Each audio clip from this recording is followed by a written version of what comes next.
Hi everyone, it's Ash from FPLHINTS, here to construct the best Limitless team ahead of Matchday 2.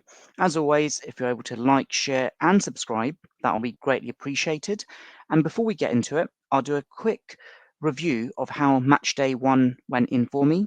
Then we'll look at the fixtures at hand for Matchday 2, and then we'll crack on with constructing what I consider would be the best possible draft for Matchday 2. So look, let's get straight into it. And match day 1 started off so well with that Kane hat trick, and I was on course for over 100 points, but then it went a bit pear-shaped in the end. So Kane 42 points, Mbappe and Gyökeres also delivered. Then Yamal for the final day itself got a good return for me, as did Gonçalves for the first day. But then again, a 50-50 call between having Gnabry and Musiala went the wrong way because, of course, Musiala was the one who got the actual return in that match. And then with the defence, I'd say it was disappointing with hindsight. Cambiasso and Di Gregorio just conceded a goal literally in the final second. So that obviously wiped off 8 points for me easily, which would have got me over 100. And with Kubasi, of course, Barcelona went down to 10 men, so it was only a matter of time before they would concede. So yeah, that wasn't great, but on the whole, 98 points. I think that's probably my highest ever score in UCL Fantasy, considering I've only started playing properly since last season. So fairly pleased with that. It's not the worst score in the world, but ultimately I want to be in a position where I can make the most of match day 2 and beyond now. So am I going to wildcard? Definitely not for match day 2, but I am seriously considering the limitless chip. I feel that if you've had a really good start, you've scored, I don't know, like 110, 120 plus points, keep the limitless chip in your back pocket. But it's not as if I need to use it. But I feel that I could have done so much better in match day 1, but I want to get some traction there. And with the limitless chip in particular, ideally, you'd want to probably use it in this league phase part of the UCL competition, whereas like as we progress towards the latter stages, you haven't got the matchup of the more elite teams versus the, shall we say, non-elite teams. So that's something that's worth factoring in as well. And if I'm being honest, just an early look at the actual fixtures as well for match day 2, it may not even be the most optimal time to do the limitless chip, but I think there is a really good opportunity for it to be used for those that do want to basically just jumpstart their UCL fantasy season. So as we can see for match day 2, you've got Dortmund, who've got Celtic, and Celtic actually had a really brilliant start to their campaign with a very convincing win. You got Stuttgart, who got Sparta Prague. Again, Sparta Prague caused a few surprises themselves. You've got Barcelona against Young Boys. And then we've got AC Milan, who are away to Bayern Leverkusen. Got Man City away to Bratislava. PSV, who are playing Sporting at home. Aston Villa, again, debut in this Champions League with this new format, home to Bayern Munich. And then Sturm Graz against Club Brugge. Got Atalanta, who are away to Shakhtar Donetsk. Atletico Madrid play Benfica. Zagreb play Monaco. Arsenal playing PSG. And Bologna are going to Anfield. Got Brest against Salzburg. Red Star against Inter Milan. Juventus against Leipzig. Real Madrid against Lille. And if I've not missed out any others, you've got Feyenoord against Girona. And I think that pretty much is the matches in question. So, like, what you'd want ideally using the limitless chip is that all of your main premium players have super easy games effectively. And like this FDR, which is from the Fantasy Football Pundit, this is basically sorted from game week, from match day 1 right until match day 8. So that's why it's sorted in this way. But you could basically have a look to see actually there might be other match days where it might be a bit more optimal to use it. But from my perspective, am I considering using it? I certainly am. So I am going to construct a limitless draft to see if it can get me in the mood to basically justify the picks that I had in mind. So before we construct this limitless draft for the uninitiated, the chip basically means that money is no object. You can spend as much as you want for one match day alone. So with this, you'd obviously want to stack up and get as many premium players as possible. And of course, I'm not going to just create a brand new 15. I will retain some of my players. So the first player that I'm going to retain is Harry Kane, 10.5 million. Sensational form since he's joined Bayern Munich last season. And I think he is a no-nonsense pick, even if you don't use Limitless Chip. So scored a hat-trick in his last game. And let's see what he can do at Villa Park. And albeit, Villa Park, that match is going to be a tricky one for them. But with Unai Emery and Aston Villa, whilst they've been a great attacking unit, they've not been known for their clean sheets. So I'd expect Bayern Munich to score in that match. And if they are going to score, you'd expect Harry Kane to be involved in the goals. So the other player that I'm going to recover and retain is Lamine Yamal, 7.5 million. So he isn't someone who's got the premium price tag, as it were, but sensational form for Barcelona. And I think he is a no-nonsense pick as well with his fixture against Young Boys. And then I think the other player that I'm going to go for here, just having a look, I think for now, I'm going to just have those as the two players I'm going to retain. So back on the forwards now. And the player that I'm going to pick as my next forward, someone who actually got away with not owning in match day 1 is Haaland, 57% owned, blanked against Inter Milan. I believe that's the only time he's blanked in all competitions this season. So for me, I'm just going to really stick with having Haaland. With Man City, of course, they've got Bratislava away, so fairly reasonable fixture. He is a no-nonsense pick. And if you are going to wildcard instead of using the Limitless chip, I think that he even makes sense in that respect as well. So the next forward I'm going to try and get in, just let's see his ownership. If he's there he is. It's Lewandowski. You could say that he's way past his peak, but still scoring goals for Barcelona and blanked in that previous match against Monaco. But of course, Barcelona went down to 10 men early on. So I could potentially get Mbappe as well, but I'm going to try and make it work with Lewandowski in this particular draft. And the next player I'm going to go for the midfielders, just sorted by ownership actually, just to see if he's highly owned in UCL Fantasy.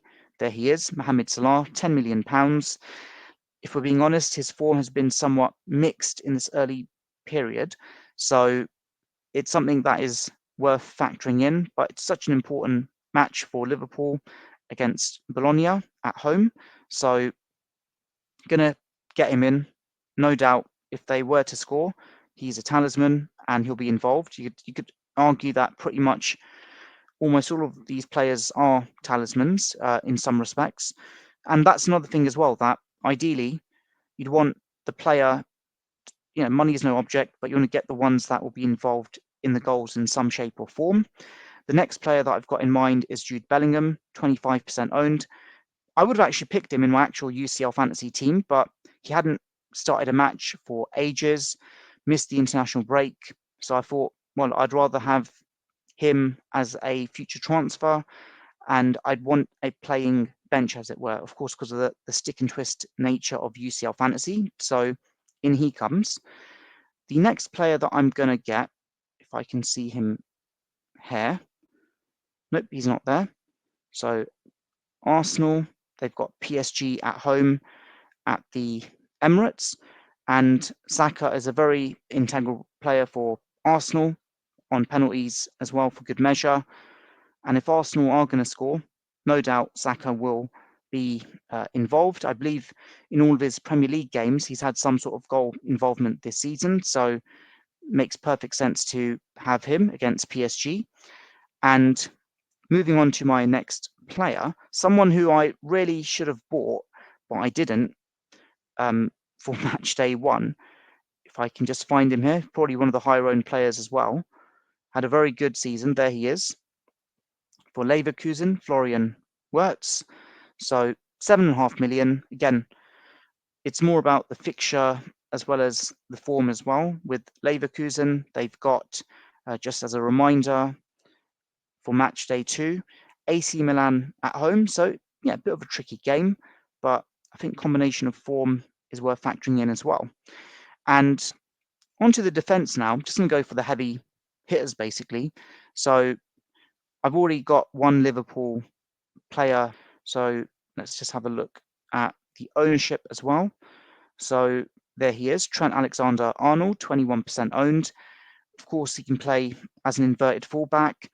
Ridiculous number of chances created for good measure as well. So I think makes perfect sense to own in UCL Fantasy and even FPL as well. So on to the next pick now. If I can just find him among the higher owned players. Could be a potential rotation risk, but I am going to stick with him. Nope, he's not there. So going to go to Man City, and it's Gvardiol. Minutes have been limited to some extent, but hoping he does start. So in he comes. And also another thing, I want to make sure I've got a nice blend of players who play on the first day as well as the remaining day in match day 2 as well. So there's Gvardiol. And going to Real Madrid now. I'm going to double up on Real Madrid defense against Lille. So I'll go for their most premium options, who I think you could just guess who they are. Rudiger, he's got a bit of attacking prowess, and Carvajal has shown a bit of attacking prowess in the recent past as well. So as of now, that's 97 million on those 13 players. I've got 3 more to pick in this hypothetical limitless draft. So I think the next player I'm going to go for is a Barcelona player. So I've got triple Barcelona and triple Real Madrid in this limitless draft. So just go here. There we go. Take out Real Madrid.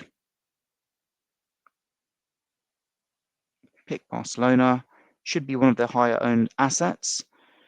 So yeah, I could pick Kabasi, but hey, I've got the limitless chip activated. So Koundé, in he comes. So now I am over the £100 million limit, but of course limitless lets me wipe that out altogether. So on to the goalkeepers.